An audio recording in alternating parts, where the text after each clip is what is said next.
नवाज साहब कुछ बात करेंगे? बहुत बहुत मुबारक हो।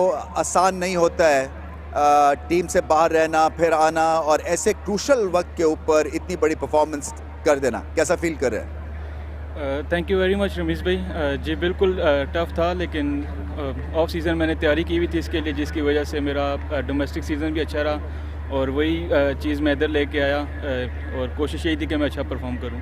प्रेशर आपको दोनों वक्त था, इसलिए कि नए बॉल आपने किया, स्पिन किया बॉल को, 2 विकेट्स भी ली और फिर बैटिंग जब करने गए तो फिर रन चेस का प्रेशर।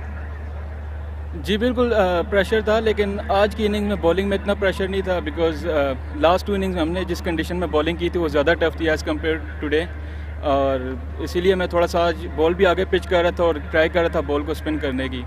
और बैटिंग में भी ऑफ कोर्स इस टाइम पे काफ़ी टफ होता है और कोशिश यही थी कि मैं एंड तक पूरे ओवर खेलूं और इस मैच को जिताऊं टीम। बहुत बहुत मुबारक हो आपको।